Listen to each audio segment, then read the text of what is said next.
English first and then we will translate it into Dutch. Yeah. Example, good afternoon. What is in Dutch? Goedemiddag. Yeah. Goedemiddag. In the morning is goedemorgen, di ba? Goedemorgen. Tapos Morning is tanghali is goedemorgen. goedemiddag. Ano Sa naman? gabi is goedenavond. Okay. Tapos sa midnight is goedenavond. Goedenavond. Goedenavond. Kasi goedenavond tapos may goedenavond din eh. Iba? Goedenavond. Parang good enough. Sige, wag ka na lang. Yung ano na lang natin yung flow para wala yan. Yung good evening, yun. Good evening, Goedenavond. goedenavond.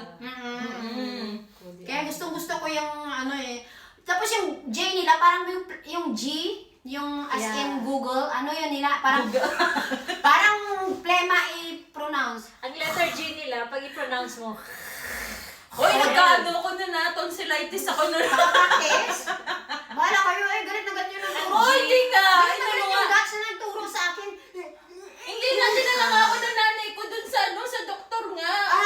Gawa nga sumakat nga yung ano ko. Ay, sinunod mo talaga yung right way. Ako di mo na. Khudso. Khudran. Ganon. ako, so kailangan na strep. Khudso. Yeah. so ano pa ba? Khudkhdan. Ang letter G nila, Oo nga ano. hey, Hey, may pronounce it. Pag maraming beses, parang magka-tonsillitis ka naman yata dito. Parang may plema na nakabara. It seems Pero ang like galing ng there's a Dutch phlegm. Hey. But Yeah. I really like the Dutch language. It sounds social. so luxury in your ears. I like French. French? Because I say Sample nga. Sample. bonjour, bonjour, Bonjour. merci beaucoup. Mademoiselle. Bon appetit. grabe Bon talaga appetit. siya. Oo, kasi nag-stay din ako sa France. Medyo pero nakakahiya kasi mas mahirap yata ang French kasi may mga silent sila tapos may mga extra character sila. Yeah. Yung consonant, yung ano pa yung isa? Consonant, vowels. Yung consonant yata silent pag yun ang last consonant yung last ng word. Silent yeah, yun. like Paris, we usually Paris. say Paris, but actually when you read it In in French. French, Paris. Paris. Pero baka magkabalik. Without Pag hindi kami walang S. expert guys, sorry baka mamaya may mali kaming masabi dito. According to experience lang. We are not professionals, but But ang Paris, I heard it from my teacher, in a Dutch teacher. ako na-hear ko rin yan, pero magulo yata ang takbo ng ano. Parang may ganun.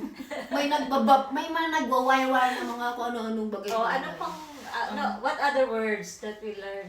Mga simple. Simple words. Pero alam mo, connected siya sa English eh. Kung hindi mo siya mabasa o letter by letter, like house, yung dito, house. H-U-I-S. House. Yeah. Yung sa English, house, di ba? So, parang gano'n naman narinig ko na. Tapos yung May hood. konti ding similarity. Yeah, yung hood. Yung kailangan, So, hood. ikaw na lang bahalang Yeah. mag-gets. Pero yung spelling, J-O-E-D, hood. Pero, sounds the same kasi kung hindi mo pinaglalang Dutch, hood. Yeah, Hood. Hood. Good din. Good na yun. Ganun din yun. Good na yun. Yeah. Kung hindi Dutch yung kausap mo, Tama. parang ganun din. English, parang English. So, sa akin parang, in-English ko nga yung translation, pero mali pala kasi parang balik-baliktad naman na English yung Dutch. Tama. Sounds English, pero kung pag-aralan mo now is Yung hello, iba. yung hello, Hello. Hello. Hello. And hi, Yung hoy. informal nila is huy. Huy sa akin ba? Huy! Pero dito, H-O-I. Oh, Hoy. Hi, meaning hoy, hoy. Yeah. Oo. Nakakatuwa siya. Tapos if you greet, example, instead of hello, Dak, Yeah. or Dak could also be saying goodbye. Bye. Dak. Yeah. Dak. Or- Pwede din hello. Yeah, Hi, pwede Dak. rin like if you Parang meet, shortcut. yeah, you suddenly went into the room and then Dak.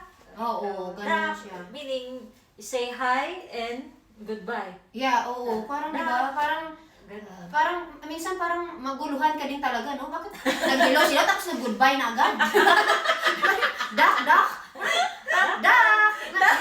Dak. Papasok na lang tapos pag-alis niya, dak. Ayun.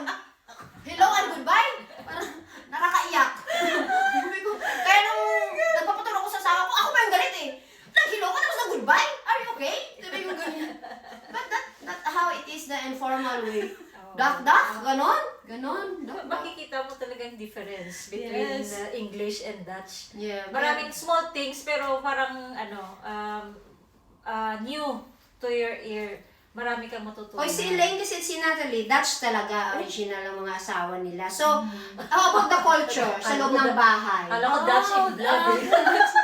Yung culture sa loob ng bahay, kayo ang mas na-experience yun. Kasi ako, hindi naman originally Dutch yung asawa ko. Suriname siya, Caribbean. So, medyo iba. Culture, Medyo na... always on time. Always on time. Oh, yeah. Diyos ko, ang Dutch. Time is Hoy, hindi ka time. pwede malate ng 1.1, ah. Hindi pwede yun.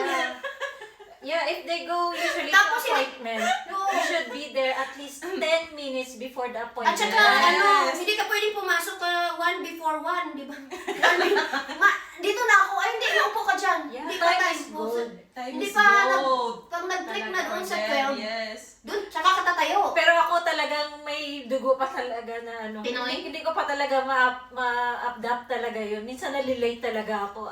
Hindi kasi ikaw, Amin ko yun. hindi kasi ikaw, Nalilate ako. wala kang anak kasi yung hindi mo ano yung time mo ba, pero kung kagaya kung may anak, hindi Oo. talaga pwede kasi Na-adapt you're na rushing, talaga. you're running, you need to Yes. inhari. Siya naman, okay lang. Time is time. Mayroon lang siyang big baby, husband niya, yun na, okay na yun na.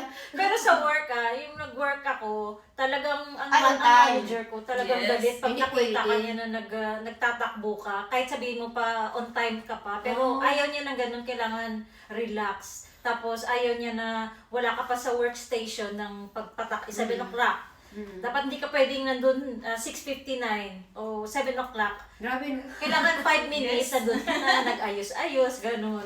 Kasi So, strict talaga ganun pagdating sila. sa time. So, Pero overall, ano ang experience niyo? Kung may choice kayo, you will stay here or you go to America, to Japan? Titingnan I don't know.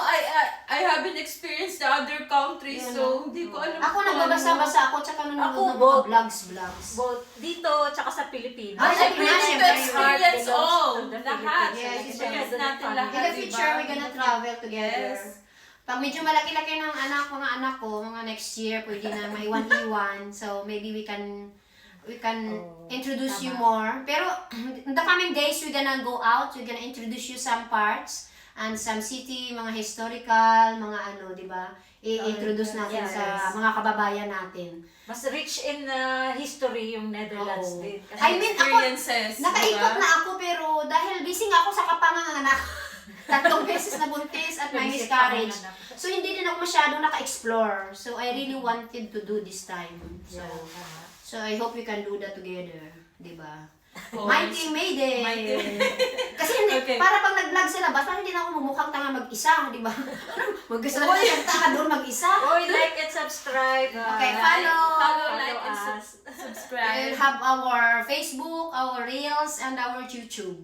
So, stay tuned! Amen. No Thank bashing! you in advance. No bashing, it's for fun!